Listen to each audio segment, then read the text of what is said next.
Assalamualaikum warahmatullahi wabarakatuh. Innal hamdalillah nahmaduhu wa nasta'inuhu wa nastaghfiruh wa na'udzu billahi min shururi anfusina wa min sayyiati a'malina. May yahdihillahu fala mudhillalah wa may yudhlil fala hadiyalah. Asyhadu an la ilaha illallah wa asyhadu anna Muhammadan abduhu wa rasuluh. Alhamdulillah kita panjatkan puji dan syukur kita pada Allah SWT. Pada pagi ini kita bisa berkumpul kembali untuk mengikuti tadabbur kita terhadap ayat-ayat Allah Subhanahu wa Ta'ala. Semoga ini menjadi bagian daripada golongan yang disebutkan dalam satu hadis, ya. Tidak ada satu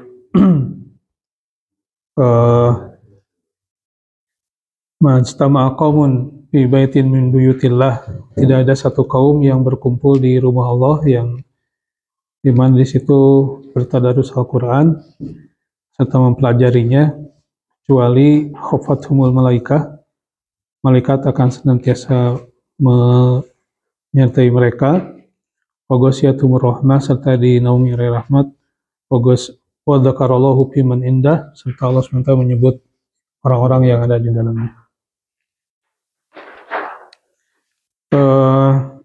Kajian kita ataupun tadabbur kita pada pagi ini akan masuk ke surat Al-Baqarah ayat 11 dan 12. 11 dan 12 kemarin kita telah menyelesaikan yang 9 dan 10.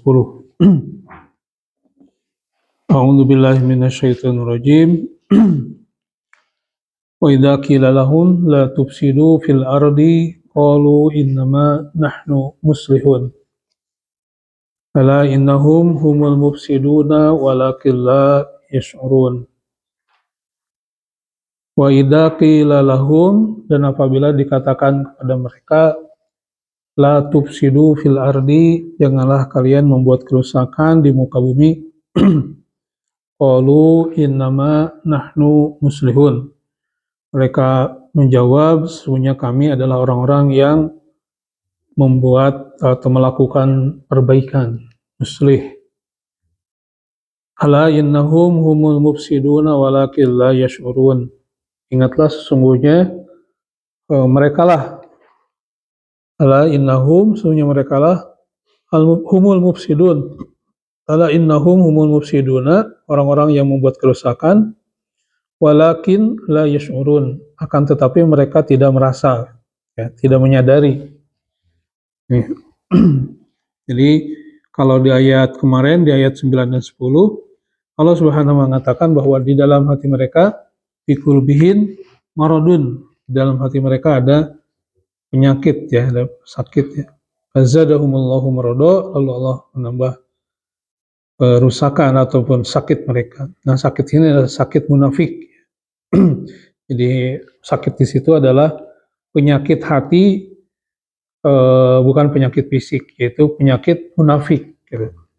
Nah, di ayat di sini, di ayat ke-11 itu Allah SWT berfirman, menyatakan bahwa di dalam apabila dikatakan pada mereka la tufsidu fil ardi, janganlah kalian membuat kerusakan di muka bumi, qalu, mereka mengatakan innama nahnu muslihun, sesungguhnya kami berbuat kebaikan. La innahum humul mufsiduna walakin la yash'urun, sesungguhnya mereka lah orang-orang yang telah buat kerusakan atau yang membuat kerusakan, tapi mereka tidak menyadari.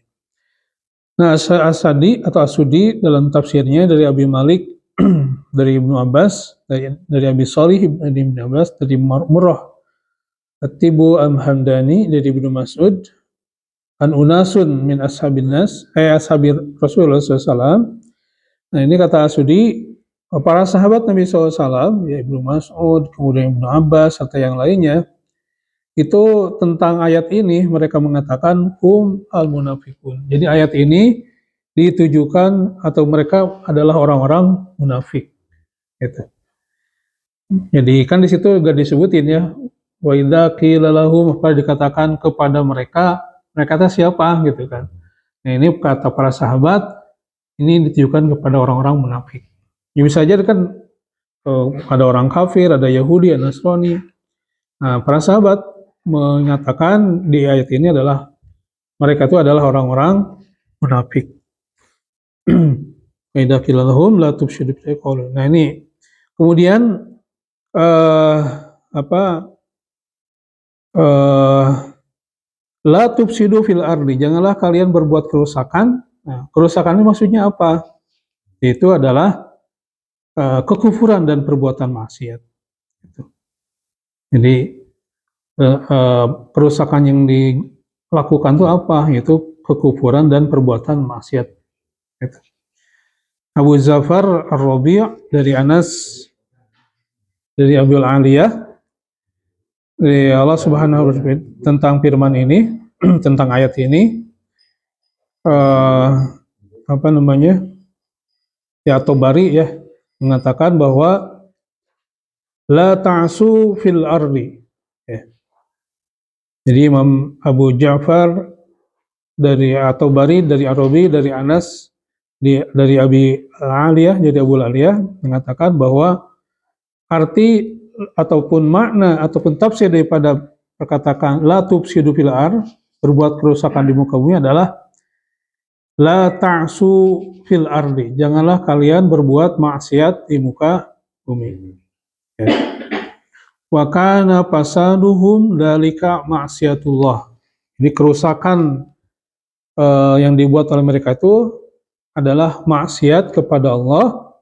Li'annahu man asallaha fil ardi li'anna man asallaha fil ardi aw amrin atau amrin bimaksiatihi faqad afsada fil ardi.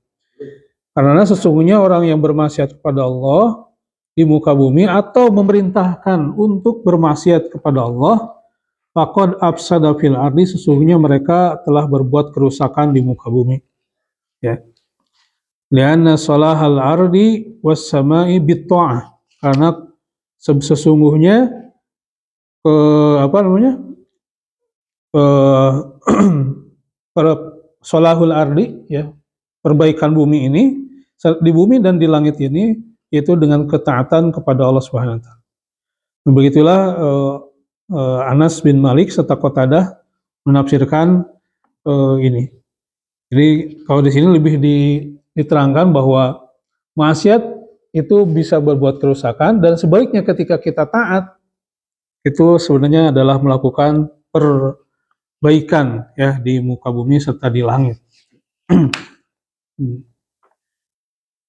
Nah, demikian dikatakan dari Ibnu Jurayj ya, serta dari Mujahid. Nah, Ibnu Jurayj setelah kita bahas kemarin ya, seorang tabi'in atau atba tabi'in yang menyusun hadis ya, ataupun yang telah melakukan seorang ulama, seorang guru dari para ulama-ulama besar. Ibnu Jurayj berkata dari Mujahid mengenai firman Allah, wa idza qila lahum la tufsidu fil ard, ia mengatakan maksiat ya, maksiat kepada Allah ya. Kami berada di ini apa namanya melakukan maksiat kepada Allah Subhanahu wa taala. Jadi banyak yang di sini kalau tadi dikatakan ya bahwa bermaksiat kepada Allah kemudian memerintahkan untuk maksiat kepada Allah itu adalah sesungguhnya perbuatan merusak perusakan di muka bumi. Nah ini kata Ibnu Jurayj bahwa sesungguhnya ketika melakukan maksiat, ya, namun tetap mengaku sebagai orang yang mendapat petunjuk dan memperbaiki keadaan. Itu kata Ibnu Jurayj. Padahal kenyataan mereka adalah berbuat kerusakan di muka bumi. Ia mempertegas sifat kemunafikan dan menolak terhadap nasihat, serta menunjukkan bagaimana kerusakan sering dibungkus dengan klaim kebaikan. Jadi demi pembangunan, demi kemaslahatan, ya apa dibungkus. Jadi pada dasarnya adalah di balik itu adalah punya rencana-rencana untuk kepentingan mereka sendiri gitu, untuk kepentingan keuntungan mereka sendiri gitu kan. Seperti itu. Tapi dalam konteks munafik ini mereka apa ya baik sekarang tuh bisa aja ya mengatasnamakan toleransi dan sebagainya, kemudian mengatasnamakan banyak hal lah gitu ya, eh, kebebasan berekspresi, kebebasan hak asasi manusia gitu. Nah ini ternyata di balik itu ada rencana-rencana. Kadang akhirnya didapati ya semua kejadian-kejadian ataupun fakta-fakta sikap yang standar ganda gitu kan dalam kehidupan seumpama di balik kedok demokrasi ternyata di situ ada rencana-rencana busuk ya, rencana-rencana bisnis yang akhirnya merusak di bumi, kerusakan di bumi. Itu apa namanya para ulama di sini menafsirkan la tufsidu fil ardi di sini adalah perbuatan maksiat ya yang itu berupa kemunafikan ya memerintahkan untuk berbuat maksiat kemudian sebaliknya ya dia menghalangi orang-orang untuk berbuat baik serta di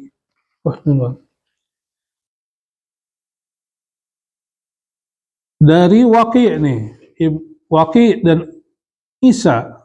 Imam Waqi ini gurunya Imam Syafi'i ya. Waqi Isa bin Yunus dan Utsman bin Ali. Imam Waqi itu apa ya, guru tapi bukan guru utama dari Imam Syafi'i. Sempat bertemu gitu kan. Maka ada ungkapan Imam Syafi'i saqatu Waqi an su'i hifdi farsadani ila antarkil ma'asi. Nah, itu ada ungkapan itu tuh terkenal. Wa habirni bi annal ilma nuran wa nurallahi la yuhda li asi. Jadi Imam Syafi'i pernah mengadu kepada Waqi tentang lemahnya pikiran ataupun hafalan. Nah, kata Imam Waqi menunjukkan atau mengarahkanku untuk meninggalkan maksiat. Ya. Kemudian mengabarkan bahwasanya ilmu atau adalah cahaya dan cahaya Allah tidak akan diberikan pada orang yang selalu maksiat. Itu Waqi ya. Jadi seorang ulama besar juga Waqi ya. Nah Waqi ini meriwayatkan dari Isa bin Yunus, kemudian dari Utsman bin Ali, dia meriwayatkan dari A'mas ya, kemudian dari Minhal, kemudian bin Amr, dari Abdullah bin Aziz, dari Salman Al-Farisi. Ini ada Salman Al-Farisi, seorang sahabat yang dia itu bukan orang Arab, orang namanya juga Persi. Itu berasal dari ini. Nah, Salman itu datang ke Madinah sebelum Rasul hijrah. Jadi jauh sebelum Rasul hijrah atau sebelum Rasul diutus jadi nabi itu Salman sudah di Madinah karena dia mengimani bahwa akan datangnya seorang Rasul. Dia mencari kebenaran lah gitu, mencari kebenaran akan datang seorang Rasul di wilayah yang banyak kurmanya, yang tandus, ya ini sama kayak orang-orang Yahudi juga sama gitu kan, mereka datang, makanya kita kenapa ada orang Yahudi di Madinah, di Yatsrib, itu mereka sebenarnya cuma niatnya beda. Kalau Salman mah pengen mencari kebenaran, kalau Yahudi pengen mencari kebenaran juga, tapi kebenaran dalam arti supaya mereka nanti tetap menjadi bangsa yang superior. Jadi berharap bahwa Nabi terakhir itu datang dari mereka, itu orang Yahudi, sehingga mereka mencari. Nah, Salman Al-Farisi itu tentang ayat ini, wa idza qila lahum la tufsidu fil ardi qalu innama nahnu muslihun. Kata Salman bahwa bentuk kerusakan yang digambarkan dalam Al-Qur'an ini belum datang orang-orangnya ketika ayat ini turun. Jadi ketika ayat ini turun tuh orang-orangnya belum ada, belum muncul. Jadi kemarin sampai dikatakan oleh Ibnu Katsir juga kemarin kan di ayat-ayat tentang ayat munafik ini bahwa ayat-ayat ini turun di awal-awal Hijriyah. Di awal-awal Hijriyah di mana orang-orang munafik itu belum menampakkan diri, bukan menampakkan diri, artinya si belum memunculkan mufsid ini gitu kan, perbuatan-perbuatan mengajak orang pada maksiat, mengajak orang untuk melawan Rasulullah SAW, mengajak orang untuk tidak taat pada Rasulullah gitu kan. Itu belum muncul kata Salman Al-Farisi.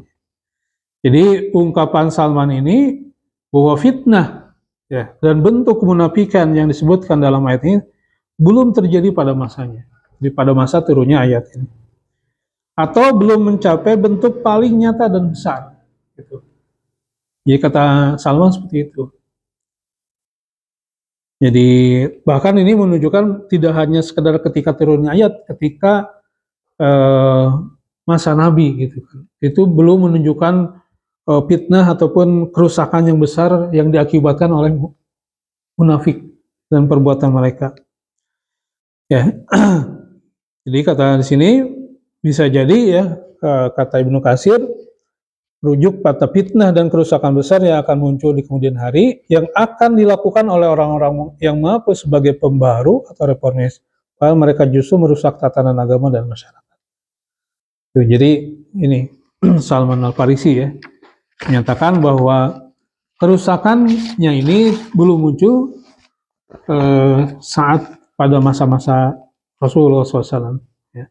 Ini disebut sebagai nubuah para sahabat ya, yang memiliki kedalaman ilmu dan pandangan jauh ke depan terkait perkembangan umat Islam dan munculnya kerusakan dan perbaikan atas nama perbaikan.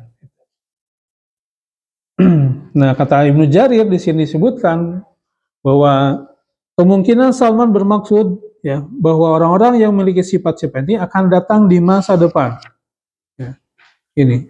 Jadi kata Ibnu Jarir menafsirkan ataupun menjelaskan perkataan Salman ini, jadi maja'a haulai ba'an. Ya. Jadi yahtamilu anna Salman arada bihada annal ladzina yatuna bihadhihi sifah a'damu fasadan minal ladzina kanu fi zamanin Nabi sallallahu alaihi wasallam. Ini li'annahu la annahu anni annahu lam yamdi miman tilka sifatihi ahad.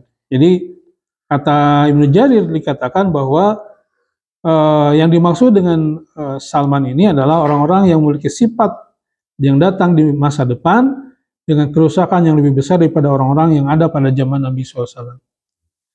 Ya, bukan maksudnya bahwa belum ada satupun, tetapi yang lebih besar itu akan nanti muncul setelah zaman Nabi SAW. Setelah. Ibnu Jarir itu kan hidup pada tahun tabi'in ya, pada tahun 800-an. Itu jadi gurunya Ibnu Katsir lah gitu ya. Jadi setelah masa sahabat para tabi'in, kemudian atba tabi'in. Jadi Ibnu Jarir mengetahui itu kejadian setelah memprediksi, kemudian mengamati kejadian setelah masa Nabi. Jadi kan masa Nabi itu kan masa Khulafaur Rasyidin, masa sahabat. Nah, Ibnu Jarir hidup pada masa Bani Abbasiyah, kehilafahan Bani Abbasiyah. Dan itu udah mulai tuh. Kalau zaman Nabi itu kan orang munafik itu kalau kita lihat di sejarah membuat onarnya itu kan ketika perang Uhud, ketika perang Bani Mustalik, kemudian dan itu sih ya, artinya ketika mereka hanya memprovokasi orang-orang beriman untuk tidak taat pada Nabi. Ya ketika perang Uhud ya, bahkan dari perang Uhud itu mereka memprovokasi untuk tidak ikut berperang, balik lagi aja gitu kan. Bahkan mereka memprovokasi untuk tetap di kota di Madinah. Nah kemudian di perang Bani Mustalik juga sama, bahkan mereka berusaha untuk membunuh Nabi gitu kan, dengan menggiring Nabi ke satu wilayah atau satu daerah yang banyak jurangnya gitu kan. Dan lebih dari itu adalah mereka memfitnah Siti Aisyah berselingkuh dengan Sofwan bin Mu'attal gitu. Jadi ketika pulang dari perang Bani Mustalik, Siti Aisyah ketinggalan pasukan. Jadi saya ikut di Bani Mustalik. Nah pas pulang ketinggalan gitu, pas istirahat satu tempat. Nah Siti Aisyah pengen hajah ya, artinya pengen ke toilet lah, pengen ke belakang gitu kan. Kalau dulu mah nggak ada toilet, cari dulu tempat yang tertutup gitu kan. Nah ketika itu tidak diketahui oleh pasukan, berangkat Siti Aisyah ketinggalan gitu di tempat itu. Nah Sofwan bin Mu'attal itu bahkan ada mengatakan bukan Sofwan, ada riwayatnya itu yang itu adalah mereka yang punya tugas untuk menyisir yang ketinggalan. Jadi apa patroli lah gitu ya, patroli bagian belakang yang menyisir kalau ada yang tertinggal atau ada barang yang tertinggal, orang yang ketinggal gitu kan tercecer. Nah, si Aisyah waktu itu pernah ketahuan gitu, oh ini ketinggalan. Dan setelah mengetahui bahwa itu adalah Siti Aisyah, Sofwan menyuruh untuk apa namanya menaik ke unta, kemudian kan ada tempatnya ya, tempat duduk, tempat ininya penumpangnya. Nah masuk ke sana dan Sofwan nggak melihat gitu kan, bukan melihat, tapi godul basor, tidak melihat Siti Aisyah. Siti Aisyah di atas dan Sofwan dengan ininya menuntun, ya, membawa Siti Aisyah pulang. Nah ketika melihat itu orang munafik kan ini kesempatan untuk menyebar fitnah bahwa Siti Aisyah telah berbuat selingkuh itu dengan kan keji ya, keji gitu isi Rasulullah di, disebarkan fitnah seperti itu. Ini salah satu bentuk kerusakan. Akhirnya sampai Rasulullah hanya informasi itu menyebar ke seluruh masyarakat dan Rasulullah juga bingung sampai apa ya, ya kenyataan begitu kan gitu ya, orang sudah pulang kemudian tinggal datang berdua. Dan itu juga walaupun di dalam syirah dikatakan itu posisinya gitu, kalau untanya dipakai unta, kemudian di dalam unta itu kan ada ruangan. Dan Sofwan berjalan, tidak naik unta bareng gitu kan, berjalan untuk memandu pulang gitu. Itu disebarkanlah fitnah orang-orang munafik ini. Gitu. Sampai akhirnya ketika Rasulullah bingung dengan ini, kemudian sampai Abu Bakar juga marah kepada Siti Aisyah. Siti Aisyah juga ya udah menjelaskan tapi udah kesebar informasi tentang ini. Ya. Sampai turun ayat Al-Quran menjelaskan tentang kesucian Siti Aisyah dari itu. Dan waktu itu orang-orang yang menyebar fitnah tentang dia dihukum gitu. Dihukum karena dia telah menyebar fitnah dan akhirnya clear lah masalah. Itu kan luar biasa. Ya, kita apalagi kalau sekarang itu kan dengan media dan segala pun orang-orang ataupun begitu gampang untuk menafsirkan, begitu gampang untuk menyebar isu-isu tentang seseorang dan akhirnya bisa membunuh karakter gitu ya. itu belum seberapa gitu kan yang digambarkan oleh Ibnu Jarir. Jadi Ibnu Jarir pada zaman Nabi seperti itu contohnya. Jadi kemudian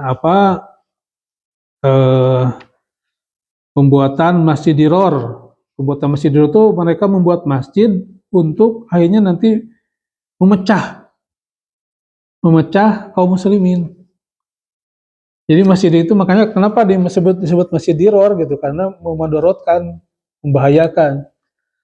Jadi makanya di dalam Al-Quran Masjidan Diroron, jadi masjid dalam Al-Quran jadi Masjid Diror untuk tafsil, memecah belah. Jadi untuk memecah belah kaum muslimin. Jadi nanti kaum muslimin bisa jadi kayak dua masjid itu. Ngejek masjid dia kan Nabawi, yang satu masjid ini gitu. Kayaknya masjid itu diruntuhkan oleh Rasulullah SAW. Ya, jadi itu contoh, itu perbuatan-perbuatan untuk memecah belah umat Islam saat itu. Nah ini, nah kata Ibnu Jarir menafsirkan perkataan Salman ini bahwa memang ada muncul pada zaman Nabi kerusakan akibat orang-orang munafik ini. Tapi lebih besar lagi adalah ketika setelah Rasulullah SAW. Kita dapatkan pada zaman sahabat ya, fitnah muncul ketika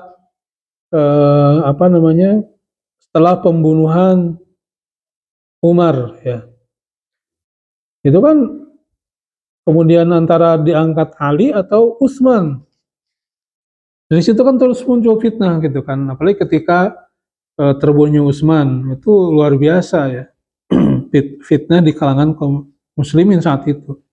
Pecah, akhirnya kan ada Muawiyah, ada Ali. Akhirnya muncul tuh gontok-gontokan, dan itu diprovokasi oleh munafik ini. Munafik sampai Utsman dibunuh, kemudian Utsman kan dianggap pemerintahannya nepotisme, ugal-ugalan, kemewahan untuk kepentingan keluarga, hanya dibuat protes. Itu yang memprovokasi orang-orang munafik. Ya, jadi kejadian-kejadian yang di situ mulai menunjukkan tuh bagaimana kerusakan yang ditimbulkan oleh fitnah mereka. Kalau zaman Nabi seperti itu ya, kalau zaman setelah masa Nabi itu lebih luar biasa lagi. Dan ketika kita masuk ke lebih ini lagi, zaman Abbasiyah itu kan, itu mulai tuh muncul-muncul kerusakan-kerusakan yang ditimbulkan oleh fitnah-fitnah kaum munafikin. Seperti itu ya. Jadi Ibnu Jarir mengatakan bahwa ramalan Salman itu memang terjadi setelah zaman Nabi SAW. Ibnu Jarir mengatakan bahwa sesungguhnya ya, ahlun nifaq mufsiduna fil ardi bima'siyatihim fiha ya, rabbahum wa rukubahum fiha manahahum an rukubihi. Jadi kata Ibnu Jarir, sesungguhnya orang munafik itu adalah pembuat kerusakan di muka bumi karena mereka telah bermaksiat kepada Allah ya, sudah melakukan hal-hal yang telah dilarang Allah SWT, kemudian menyia-nyiakan kewajiban yang telah Allah fardukan ya. Kemudian ragu terhadap agama Allah SWT, padahal Allah telah menerima amalan seorang kecuali dengan pembenaran dan keimanan dan keyakinan yang hakiki. Kemudian mereka mendustakan orang-orang kaum mukminin serta mereka mengklaim sebagai orang-orang yang berada di atas kebenaran. Padahal mereka tetap menetap dalam keraguan dan kebimbangan. Mereka pun bersongongkol dengan para penentang Allah, kitab-kitab Allah dan rasul-rasulnya untuk melawan para waliullah. Ya.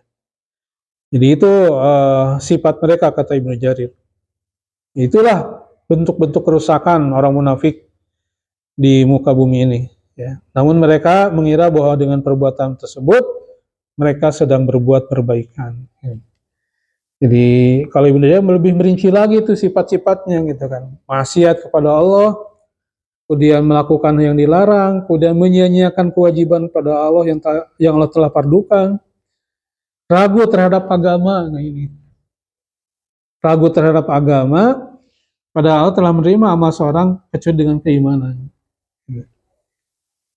Kemudian mereka juga mendustakan orang-orang yang beriman. Jadi mereka mendustakan orang beriman itu gak percaya gitu kan apa yang ditetapkan oleh orang beriman, gak percaya apa yang telah dikatakan oleh beriman.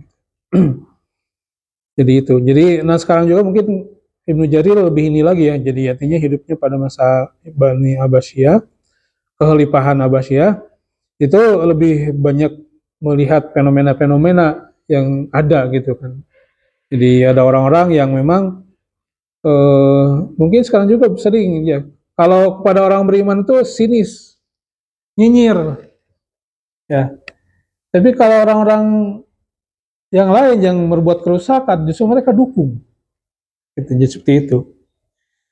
Nah itu tapi mereka tetap mengklaim sebagai orang-orang yang berbuat perbaikan. Nah ini kalau seumpama Said Qutb itu menerjemahkan orang munafik ini adalah orang-orang yang tidak siap dengan konsekuensi ketika mereka mengatakan beriman. Ketika mereka benar-benar beriman, mereka tidak siap untuk mengamalkan syariat Allah SWT. Ya, mereka tidak siap juga meninggalkan ataupun bertolak belakang dengan hawa nafsu mereka terkait dengan dunia. ya dengan target mereka, kemudian proyek mereka, itu kan. Akhirnya yang terjadi adalah mereka bersekongkol dengan orang-orang kafir, orang-orang yang memusuhi Islam, ya, dan mereka memusuhi Islam, menghancurkan Islam. Itu seperti itu. Nah, kalau kita ini tambahan apa namanya? Kalau Al-Baghawi ya, udah orang itu termasuk kategori kafir. Tapi kafir yang dia sudah tahu, ya, sudah tahu Allah, kemudian sudah tahu ajaran-ajaran yang diberikan Allah SWT, tetapi mereka tidak mengimani gitu. Tapi mereka menyatakan apa namanya, sifatnya itu membungkus dengan hal-hal yang memang bisa baik gitu kan, seperti itu. Tapi pada dasarnya mereka adalah mengingkari, mereka memusuhi keimanan, memusuhi ajaran-ajaran Allah Subhanahu wa taala dan orang-orang beriman. Gitu. Itulah, jadi kalau Imam di sini atau berjumlah mengatakan mereka bersekongkol dengan para penentang Allah gitu kan. Mereka bersekongkol orang-orang yang menentang Allah, menentang Al-Qur'an, ya, menentang Rasul-Rasul Allah gitu. Itu Ibnu Jarir. Gitu ya. Jadi ya seperti itulah. Ya kalau lebih ditarik lagi yang terdekat lagi gitu ya, kayak kasus-kasus bagaimana seumpama ini para ulama dunia gitu ya, menganalisis kejadian yang terjadi di kontemporer. Contoh kejadian Turki. Ya walaupun Kemal Atatürk bagi bangsa Turki itu sebagai pahlawan. Tapi dalam prosesnya ketika mendirikan negara Turki dan menghancurkan kekhalifahan Turki Utsmani, itu kan luar biasa gitu kan. Ini untuk perbaikan gitu kan. Pada dasarnya itu kan kalau kita lihat di sejarahnya bahwa orang-orang Barat ya dalam tanda kutip, kemudian orang-orang yang memang pengen menghancurkan kekhalifahan itu menghembuskan konsep negara, nation gitu. Jadi dibuat negara-negara yang terpisah-pisah gitu kan. Aset kekhalifahan itu kan dulu dari mulai Turki sekarang, kemudian sampai ke Arab Saudi, sampai ke Afrika, itu dibawa kekhalifahan Turki Utsmani kan gitu. Al-Aqsa, sekarang Palestina, Syam, itu dibawa kekhalifahan Turki Utsmani. Makanya salah satunya itu adalah dibangunnya rel dari Eropa ke Mekah. Jadi rel kereta api untuk mempermudah jalan orang untuk melakukan haji, dibuatlah rel kereta dari Eropa sampai ke Mekah oleh kekhalifahan Turki. Jadi itu. Nah, musuh-musuh di sekitar Turki itu, ya, yang notabene adalah itu mengembuskan untuk konsep negara, nation gitu kan. Jadi negara-negara yang di bawah Turki Utsmani itu diinikan untuk memisahkan diri, merubah dari kekhalifahan menjadi konsep negara terpisah-pisah gitu kan. Tapi sisi lain kita melihat bagaimana mereka juga melakukan imperialisme, penjajahan ke negara-negara yang di situ lintas negara kan. Jadi itu satu yang kontradiktif gitu kan. Demi kemaslahatan seumpama lebih ini lagi, tapi sisi lain mereka melakukan imperialisme ke negara-negara Eropa, mengekspansi masuk ke wilayah Afrika supaya kemudian memecah wilayah Afrika berdasarkan kekuasaan mereka gitu kan. Kemudian mereka juga masuk ke Indonesia termasuk gitu ke makanya muncul negara KSA ya, Saudi Arabia, ada Kuwait, ada apa gitu. Nah, ini di Turki, kalau di negara itu tetap ya artinya masih menjalankan agama gitu kan. Nah, kalau di Turki itu merubah, ada nas diganti dengan bahasa Turki, terus nama-nama Islam, masjid diganti, bahasa Arab gak boleh dipakai di sana gitu. Munculnya kan negara Turki. Nah sekarang dengan selanjutnya waktu mulai disadarkan kembali ya. Sekarang seperti Masjid Hagia Sophia jadi masjid lagi gitu. Ini apa namanya? Ibnu Jarir mengatakan di sini adalah orang-orang yang membuat bersekongkol dengan para penentang Allah dan kitab-kitabnya. Contoh semua yang terjadi seperti Subkordowi, kemudian banyak lagi tokoh-tokoh ulama kontemporer seperti melihat kejadian di Mesir ketika Anwar Sadat, ya, mereka ataupun dia telah menyetujui tentang adanya Israel, gitu ya. Itu walaupun mungkin ini lebih kepada nifak amali ya, bukan nifak itikodi. Gitu. Jadi itu sifatnya itu adalah mereka bersekongkol dengan penentang Allah dan kitab-kitabnya serta Rasulnya untuk melawan para wali Allah. Kalau salah mungkin bersekongkol dengan musuh-musuh ataupun orang-orang yang menentang Allah dan Rasulnya dan melawan para wali Allah, ya, mungkin dengan bentuk-bentuk seperti kriminalisasi dan sebagainya lah, ya kan? Dengan gampangnya orang-orang mengkriminalkan ataupun membunuh karakter orang-orang yang benar gitu kan, membunuh karakter orang-orang yang membela Allah Subhanahu wa taala. Itulah bentuk kerusakan gitu ya.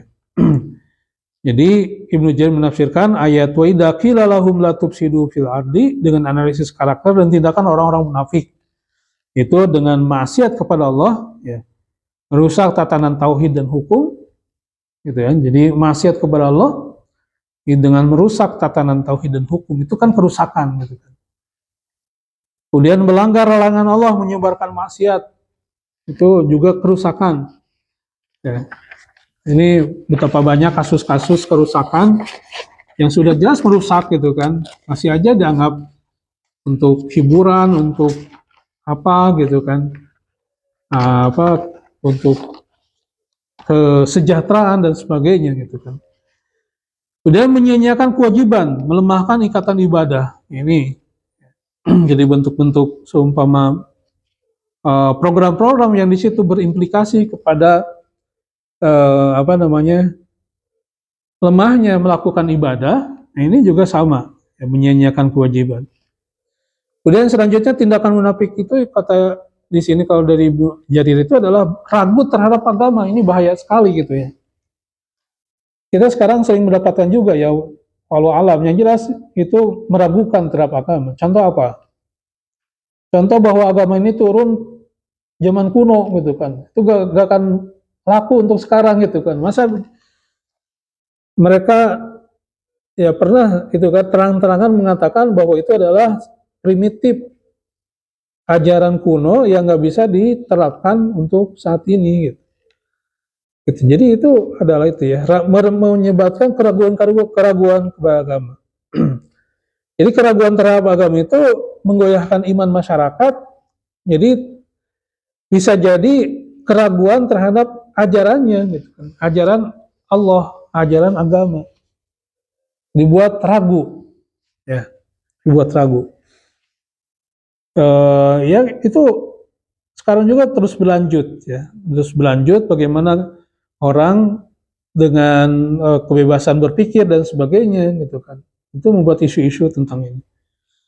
Ya banyak sekarang tentang LGBT, kemudian tentang kebebasan berpendapat, yang akhirnya kebebasan berpendapat itu bebas banget gitu kan, bebas untuk ini akhirnya termasuk menyerang terhadap nilai-nilai agama gitu. Ya boleh-boleh aja, tapi harus berdasar gitu kan kebebasan berpendapat. Pendapatnya harus punya landasan. Nah landasan ini kalau punya landasan tentunya bisa dipertanggungjawabkan gitu kan. Ini meragukan terhadap agama, menggoyahkan iman masyarakat, kerusakannya. Kemudian berdusta terhadap orang-orang beriman itu merusak kepercayaan dan ukhuwah. Ini jadi melakukan dusta itu merusak kepercayaan dan ukhuwah. Jadi ukhuwah Islamiyah dirusak. Ya. Berdusta terhadap orang beriman itu artinya membuat fitnah, ya. Membuat fitnah, tuduhan-tuduhan yang akhirnya bisa membunuh karakter di depan orang gitu kan, membunuh karakter seorang yang baik gitu kan, orang beriman. Ya. Nah, kemudian mendukung kaum kafirin melawan wali Allah dan menghancurkan barisan umat Islam itu. Namun ironisnya mereka merasa memperbaiki, ya seperti menyebarkan kebebasan, perdamaian, atau bahkan kebenaran. Artinya menginikan kebenaran alternatif maksudnya adalah mereka menciptakan sesuatu yang di situ orang untuk mengambil itu dan meragukan kebenaran yang sudah ada. Gitu. Ini bahaya ya, gitu. Nah, kesimpulannya bahwa Ibnu Jarir memberikan tafsir yang komprehensif dan sangat relevan terhadap sosial politik ya, karena menyingkap bahwa kerusakan oleh kaum munafik bukan selalu fisik tetapi juga menyangkut ideologis, ya ragu terhadap agama, menyangkut sosial, memecah umat Islam, serta politik ya bersengawal dengan musuh Islam, gitu ya. Itu kerusakannya. Jadi ayat ini menggambarkan konflik antara klaim dan kenyataan, karena mereka mengaku sebagai pembawa perbaikan, pada sejatinya mereka meruntuhkan fondasi iman dan kebenaran. Ini Ibnu Jarir ya lebih komprehensif. Jadi kemudian wahadalladzi qalahu Hasan, dan ini juga yang dikatakan oleh Imam Hasan bahwasanya fa inna minal fasadi fil ardi ittihadal mu'minin al kafirin, ya, dan ini menjelaskan bahwa Hasan al-Basri mengatakan bahwa bentuk kerusakan ini adalah kaum mukmin menjadikan orang-orang kafir sebagai wali. Jadi Imam Hasan al-Basri ya, mengatakan salah satu bentuk perusakan yang ditimbulkan oleh kaum munafikin ini adalah mereka menjadikan mereka menjadikan orang-orang kafir sebagai wali, sebagai pemimpin sekutu atau penolong. Itu. Sebagaimana dikatakan di dalam surat Al-Anfal, ya, orang kafir itu in walladzina kafaru ba'duhum awliya'u ba'd illa taf'aluhu takun fitnatun fil ardi wa fasadun kabir. Itu ayatnya, dalilnya. Kata Imam Hasan al-Basri, salah satu bentuk kerusakan yang ditimbulkan oleh munafik itu adalah mereka menjadikan orang kafir sebagai wali. Ya, sebagaimana dalam surat Al-Anfal tadi. Ya. Dan orang-orang yang kafir, mereka ba'duhum awliya'u ba'd. Orang kafir itu sebagian mereka menjadi penolong bagi yang lain gitu kan. Yang lainnya itu mereka saling menopang. Jika kalian tidak melakukannya, artinya jika kalian orang-orang yang beriman tidak melakukan hal tersebut, ya, maka akan terjadi fitnah, ya, dan kerusakan yang besar. Wa fasadun kabir. Illa taf'aluhu takun fitnatun fil ardi wa fasadun kabir. Jadi di surat Al-Anfal ini mengatakan bahwa orang-orang kafir itu saling bantu, saling sokong. Ya, ba'duhum awliya'u ba'd. Saling mendukung gitu kan. Jika kalian tidak melakukannya, illa taf'aluhu takun fil ardi wa fasadun kabir. Makanya di sini salah satu bentuk ketika ada orang beriman justru bersekongkol dengan orang kafir, bersekongkol dengan orang-orang yang memusuhi umat Islam, Islam dan umat Islamnya, maka di situ akan muncul kerusakan. Bagaimana dalam firman Allah di dalam surat An-Nisa ya, ya ayyuhalladzina amanu la tattahidul kafirina awliya min dunil mu'minin turiduna an taj'alu lillahi 'alaikum sultanan mubina. Jadi wahai orang beriman, janganlah kalian mengambil orang-orang kafir sebagai wali, ya, sekutu pelindung selain daripada orang-orang yang beriman. Apakah kalian ingin memberikan alasan yang nyata bagi Allah untuk menghukum kalian? Jadi ini luar biasa di dalam surat An-Nisa. Jadi jangan kita menjadikan langkah itu sebagai menjadi alasan Allah untuk menghukum kita, gitu. Kemudian innal munafiqina fid darkil asfali minan nar wa lan tajida lahum nasira. Sesungguhnya orang munafik itu ada di dalam neraka, ya, di dalam neraka Dan tidak ada tingkat yang paling rendah di dalam neraka itu fidarkil asfal, dan tidak akan mendapatkan seorang penolong pun bagi mereka. Jadi dalam konteks ini Imam Hasan Al-Basri menjadikan bentuk ifsadun fil ardi dilakukan munafik, yaitu menjadikan orang kafir sebagai wali, ya, sebagai penolong, sebagai sekutu, sebagai pemimpin. Kemudian itu akan menggambarkan pengkhianatan terhadap loyalitas iman dan umat Islam. Kemudian yang kedua bentuknya itu adalah memutus loyalitas sesama muslim, ya, yang mengakibatkan perpecahan internal umat Islam dan membuka celah kekuatan luar.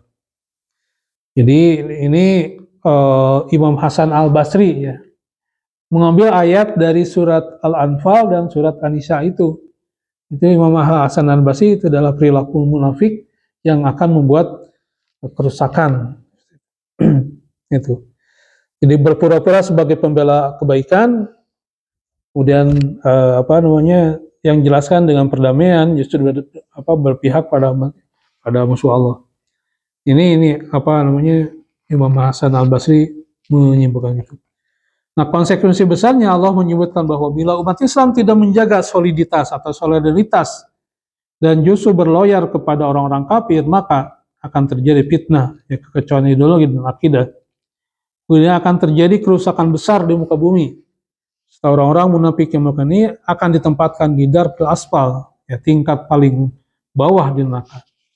Itu ini, ya, analisis atau pentafsiran dari Imam Hasan Al-Basri. Itu luar biasa, ya. Dan kalau kita lihat dalam represi di saat ini, ya, contoh untuk masalah Israel sekarang gitu kan, itu kan sudah tanda-tanda ataupun bukti-bukti apalagi yang harus ditunjukkan, ya, dengan kerusakan yang dibuat oleh orang kafir dalam hal ini orang Israel gitu kan. Tapi bagaimana sikap umat Islam, terutama negara-negara sekitar di situ yang tapi mereka memuliakan, bahkan mereka punya perjanjian di balik itu dengan orang-orang Yahudi, dengan Israel ini gitu kan, sehingga tidak bisa berbuat apa-apa. Ya, segede apa sih yang sampai segitunya gitu kan, membunuh hati nurani, melihat bagaimana yang terjadi di Palestina saat ini demi kepentingan yang sudah mereka sepakati dengan orang-orang Israel gitu. Makanya ketika terjadi persetujuan waktu itu kan Anwar Sadat, ya, di Mesir, ya, kemudian Jordan, kemudian Syam, ya, dan yang lainnya di sekitar itu mereka menyetujui, ya. Bahkan orang-orang yang berjuang untuk dulu mempertahankan tanah Palestina untuk dicaplok Israel saat itu dikriminalkan, ya. Contoh seumpama pasukan Ikhwanul Muslimin yang tersisa. Jadi waktu itu kaum muslimin itu berperang, termasuk rakyatnya, masyarakat biasa itu pasukan jadi masyarakat sipil yang dibantukan jadi tentara gitu, milisi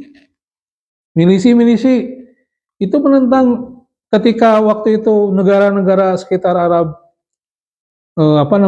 menyetujui, ya, Camp David itu menyetujui tentang adanya perdamaian itu, mereka akhirnya menarik pasukan dan tersisa adalah pasukan milisi.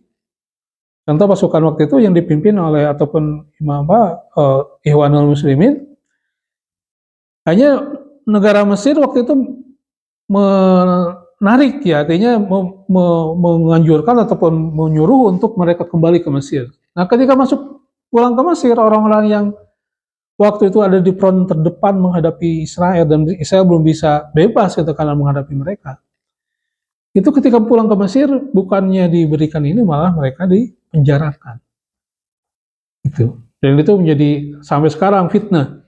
Orang-orang ini dan yang sekitarnya menjadi kriminal. Dikriminalisasi, dan itu akhirnya diinformasikan ke seluruh dunia. Sehingga bahkan ada seorang seorang tokoh cendekiawan ya, di Indonesia, dan dia seorang muslim gitu kan, menyebutkan bahwa itu adalah organisasi terlarang, bahkan di negaranya itu mereka terlarang. Sehingga dia menganggap organisasi ini adalah organisasi yang berbahaya, terlarang. Itu kan sebaliknya, orang-orang ini adalah orang berjuang membela Palestina saat itu gitu, membela orang kaum muslimin saat itu. Tetapi karena itu coba, itu berbalik. Persepsi dunia kepada orang-orang ini adalah orang-orang teroris, orang-orang yang berbahaya, yang di negaranya juga mati penjarakan gitu. Nah ini mungkin kita juga bisa jadi terjebak ya, karena mungkin informasi yang kita dapatkan adalah informasi-informasi yang datang dari mereka, sehingga yang terjadi adalah sebaliknya, kita menganggap mereka adalah orang-orang jahat gitu kan, orang-orang yang fundamentalis, kemudian teroris dan sebagainya. Padahal mereka adalah orang-orang yang justru membela kaum muslimin ya, seperti itu. Nah ini ya, kalau kita coba refleksikan dalam konteks saat ini.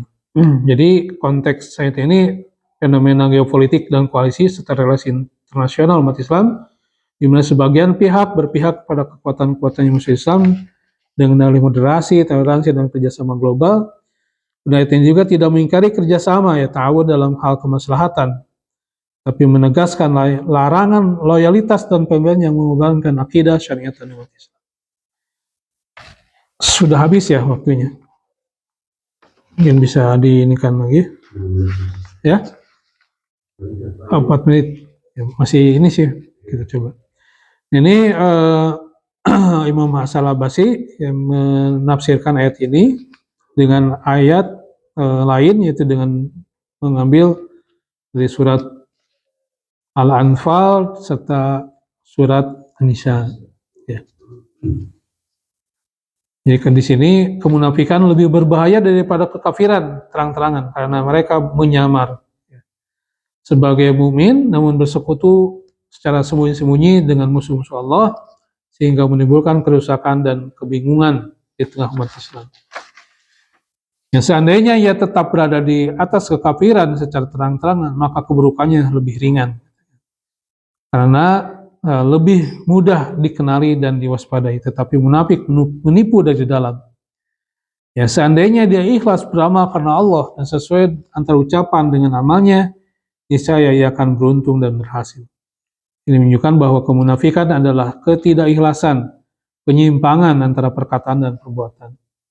Oleh karena itu Allah Subhanahu berfirman, apabila ya dikatakan pada mereka, la tufsidu fil ardi, qalu innama nahnu muslihun, ala innahum humul mufsidun walakinna ala innahum humul mufsidun ya, walakin la.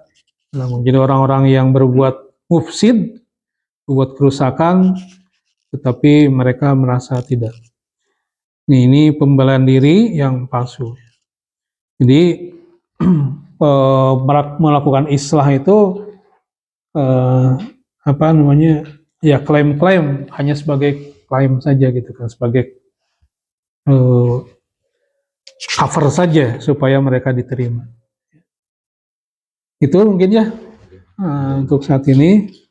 Mudah-mudahan kita terhindar lah dari perbuatan munafik serta fitnah mereka yang mereka sebarkan.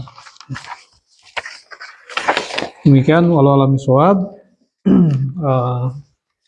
Billahi taufiq wal hidayah. Assalamualaikum warahmatullahi wabarakatuh.